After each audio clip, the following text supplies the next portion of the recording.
ፈጣንና ትጉህ ነው ይሉታል። ታክቲካል ተጫዋች ነው። ቴክኒክም የተሞላ እግሩ እንዳይኑ ጎልን ይመለከታል። ሲያሻው ከሳጥን ውጭ ሞክሮ ያስቆጥራል። ሲፈልግ ደግሞ ፔናልቲ ሳጥን ውስጥ ተከላካዮችን አሸማቆ ያስቆጥራል። ከተወዳጁ የእንግሊዝ ፕሪምየር ሊግ እስከ ታላቁ የቻምፒዮንስ ሊግ በፈጣን ሃትሪኮቹ በመርሲሳይድ የነገሰ ዛሬ የአባይን ውሃ እየጠጣ ከካይሮ ተነስኮ እስከ ስዊዘርላንድ ባዝል፣ ከባዝል እስከ ለንደን፣ ከለንደን እስከ ጣሊያን ሮም፣ ከሮም እስከ ነገሰበት ታላቁ መርሲሳይድ ድረስ የተጓዘውን የአፍሪካ ኩራት ስለሆነው መሐመድ ሳላህ ሐሚድ ማህሩዝ ጋህሊን የህይወት ታሪክ ይዘን ብቅ ብለናል። አብራችሁን ቆዩ።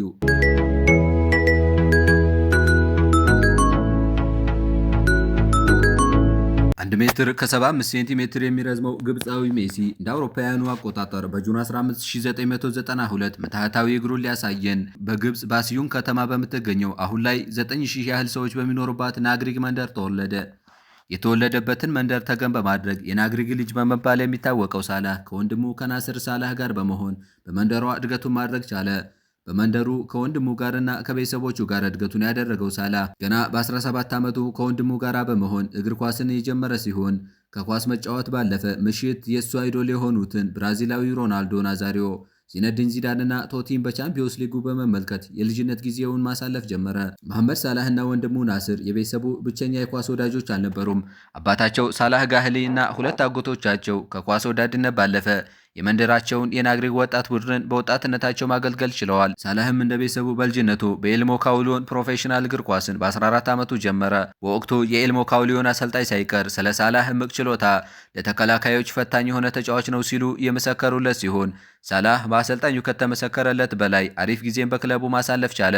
በዛም ጥሩ አቋም ማሳየቱን ተከትሎ የስዊዘርላንዱ ኃያል ክለብ ባዝል ሳላህን አስፈረመ። በዚህም ክለብ በግሉ አመርቂ ውጤትን ከማምጣት በተጨማሪ ቡድኑ የስዊዘርላንድ ሱፐር ካፕን እንዲያሸንፍ ጉልህ ሚና ተጫወተ።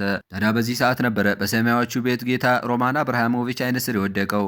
ብዙም ሳይቆይ በ2014 ቼልሲ ይህንን ግብፃዊ ባለተሰጥኦ በ11 ሚሊዮን ፓውንድ የግሉ አደረገው። አብርሃሞቪች ከባስል ይህን ልጅ ከትልቅ ተስፋ ጋር ያመጡት ቢሆንም የወቅቱ አሰልጣኝ ጆዜ ሞሪኖ ልጁን ያን ያህል መጠቀም ባለመፈለጋቸው ምክንያት ተጫዋቹ ወደ ፊዮረንቲና እና ሮማ በውሰት አቀና። ሳላህ በሮማ ድንቅ ጊዜን አሳለፈ። ሮማ ሳላህን ባስፈረመ በዛው ዓመት በሴሪኤው 3ኛ ደረጃን ይዞ እንዲያጠናቅቅ ሳላህ ጉልህ ሚና ተወጣ። በዛም የሮማ የዓመቱ ምርጥ ተጫዋች ሽልማትን አሸነፈ። በሮማ በሁለተኛ ዓመት ቆይታው በአቋሙ ትኩረቱ የተሳበው የመርሲሳይዱ ክለብ ሊቨርፑል በ2017 መሐመድ ሳላህን በ36.5 ሚሊዮን ፓውንድ ያስፈረመ። ሳላህም የምንጊዜው ውዱ ግብፃዊ ተጫዋች ሆነ።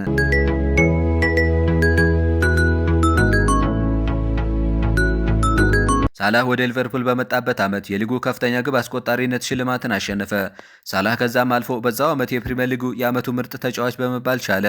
እነሆ በሊቨርፑል የመጀመሪያ ዓመት ነገሮች አልጋ ባልጋ ሆኑለት። ማለትም በፕሪሚየር ሊጉ ታሪክ በአንድ የውድድር ዓመት 32 ጎሎችን በማስቆጠር በክርስቲያኖ ሮናልዶ ይያዝ የነበረውን ሪከርድ በአንድ በማሻሻል ለክለቡም ሆነ ለአህጉሩ ትልቅ ኩራት ሆነ። ሊቨርፑል ባስፈረመው ዓመት የክለቡ የዓመቱ ምርጥ ተጫዋችነት ሽልማትንና የአፍሪካም የዓመቱ ምርጥ ተጫዋች ሽልማትን ማሸነፍ ቻለ። መሐመድ ሳላህ በሊቨርፑል ስመገናና መሆን ቻለ። ሳላህ ከዝናው ባሻገር በአሰልጣኝ የርገን ክሎፕ እየተመራ ከሳዲዮ ማኔና ፌርሚኖ አስደናቂ ጥምረትን በመፍጠር ቀዮቹ ወደ ታላቅነታቸው መለሳቸው። ሊቨርፑል ለ30 ዓመታት ርቆት የነበረውን የፕሪሚየር ሊግ ዋንጫ ማሸነፍ፣ ከዛም አልፎ የዓለማችን የክለቦች ትልቁን ዋንጫ ቻምፒዮንስ ሊግን ማሸነፍ፣ ከዛም በላይ ሊቨርፑልን ለዓመታት የትኛውም ክለብ ሊገጥመው የሚፈራው ቡድን እንዲሆን ትልቁን ሚና ከተወጡ የቡድኑ ተጫዋቾች መካከል አንዱ መሆን ቻለ።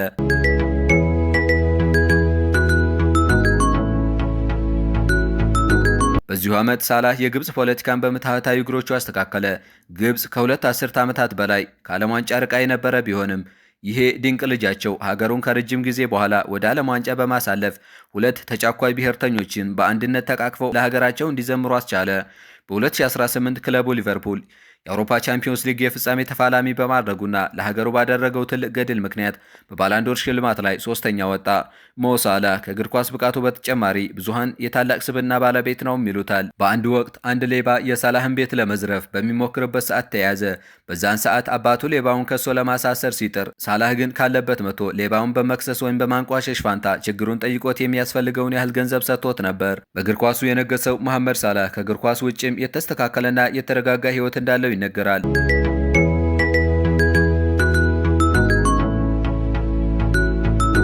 መሐመድ ሳላህ ማጊ ሳዲቅ የምትባል ሚስት ያለችው ሲሆን ትውውቃቸውን በኤሌመንተሪና በሃይስኩል ላይ ጀምሯል። እነዚህ ጥንዶች የፍቅር ግንኙነታቸውን በሃይስኩል ሳሉ የጀመሩ ሲሆን ፍቅራቸውን ለተወሰኑ ዓመታት ዘልቆ በ2013 ትዳር መመስረት ችለዋል። የባችለር ድግሪዋን የያዘችው የሳላህ ሚስት ማጊ በ2014 ማካ እና በ2020 ካያን የሚባሉ 2 ልጆችን ከሳላህ ጋር ማፍራት ትችላለች። መሐመድ ሳላህ ህይወቱ በእግር ኳስ ላይ ብቻ የተመሰረተ አይደለም። ሳላህ ከሜዳ ውጭ ባለው ህይወቱ ለቤተሰቡ ጊዜ በመስጠት የሚታወቅ ሲሆን ከዛም ባለፈ ፊልሞችን በመመልከት፣ ቴብል ቴኒስ በመጫወት፣ ቪዲዮ ጌሞችን በመጫወትና ዋና በመዋኘት ጊዜውን ማሳለፍ እንደሚወድ በህይወት ታሪኩ ላይ ተጽፏል። መሐመድ ሳላህ ወደ ቼልሲ ከማቅናቱ ከጥቂት ሳምንታት በፊት በግብፅ ህግ መሰረት በውትድርና ግዳጅ ችግር ውስጥ ገብቶ ነበር። በግብፅ ህግ የመጀመሪያ ዲግሪን ያልጨረሰ ሁሉም ወንድ በውትድርና ትምህርት የመውሰድ ግዴታ አለበት። በዚህም ሳላህ ይሄ የግዳጅ ጥሪ የቀረበበት ሲሆን የትምህርት ሂደቱን መረጃ ማስገባት በሚጠበቅበት ሰዓት ሳያስገባ ቀርቷል። በሰዓቱ የእንግሊዝ ሚዲያዎች ሳይቀሩ ሳላህ ወደ ግብፅ ከተመለሰ ከ1 ዓመት እስከ 3 ዓመት ድረስ ከግብፅ እንዳይወጣ ሊታገድ እንደሚችል ዘግበው ነበር። ይሁን እንጂ መሐመድ ሳላህ በወቅቱ በጉዳዩ ላይ ከሚያውቃቸው ሰዎች ጋር በመነጋገር ችግሩን ለመፍታት ችሏል። ይህም ሳላህ ወደ ግብፅ ሲመለስ ከሀገሩ ከ1 ዓመት እስከ 3 ዓመታት እንዳይወጣ የሚያግደውን ህግ እንዲቀርለት አስችሏል። በወቅቱ የግብፅ ብሔራዊ ቡድን ዳይሬክተር የነበረው አህመድ ሐሰን ሳላህ ለሀገሩ በእግር ኳሱ እያደረገ ያለውንና ሊያደርግ የሚችለውን ነገር በመግለጽ ሀገርን ከዚህ በላይ ማገልገል አይጠበቅበትም ሲል ከሳላህ ጎን ቆሟል። የወቅቱ የሀገሪቱ እግር ኳስ ዳይሬክተር አህመድ ሐሰን ለሳላህ የተናገሩት ከ10 ዓመታቶች በኋላ ልክ መሆናቸውን ዓለም መመልከት ችሏል።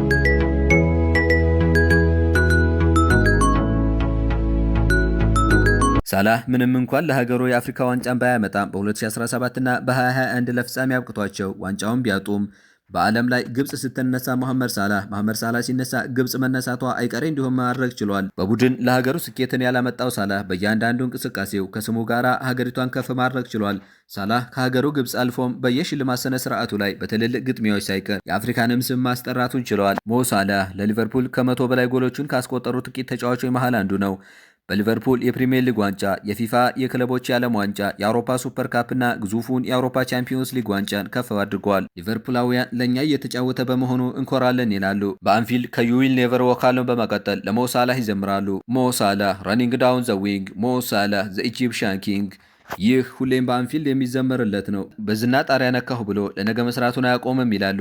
የ2024-2025 የእንግሊዙ ሻምፒዮን ሊቨርፑል በዘንድሮው የ2025-2026 የእንግሊዝ ፕሪምየር ሊግ ነገሮች ከደቹ አሰልጣኝ ጋር የከበዱት ይመስላል። ወደ ሊቨርፑል ከተቀላቀለ በኋላ ለመጀመሪያ ጊዜ በተከታታይ 3 ጨዋታ ሳላህ ቤንች መሆኑን ተከትሎ የብዙዎችን ልብ የነካ ብዙዎችን ያሳዘነ ንግግር አድርጓል። በዚህም ንግግር ውስጥ የሞ ሳላህና የሊቨርፑል እህል ውሃ ያለቀ ይመስላል። በዚህም ብዙዎች በሳላህ ላይ የተለያየ አስተያየት እንዲሰጡ አድርጓል። ትልቅ የውጤት ማጣት ቀውስ ውስጥ ባለው ሊቨርፑል ችግሩ አንተ ነህ ይላሉ። እኔ ግን ችግሩ አይደለሁም ይላል ሳላህ። ከኔዘርላንዳዊው አሰልጣኝ ጋር አለመግባባት ውስጥ የገባው ሳላህ ምናልባትም ቀጣይ 2 ጨዋታዎች የመጨረሻው ሊሆኑ እንደሚችሉ እየተነገረ ይገኛል። አርኔ ስሎት በመሐመድ ሳላህ ጉዳይ ዙሪያ ከሊቨርፑል ቦርድ ሙሉ ድጋፍ እንዳለውም ይነገራል። መሐመድ ሳላህ ከትንሿ ናግሪን መንደር እስከ ስዊዘርላንድ ባዚል፣ ከባዚል እስከ እንግሊዝ፣ ከእንግሊዝ መርሲሳይድ እስከ መላው ዓለም ዛሬ የአባይን ውሃ ጠጥቶ ያደገውን የግብፃዊውን ንጉሥ የህይወት ታሪክ አስቃኘ ናችሁ። አብራችሁን ስለቆያችሁ እናመሰግናለን።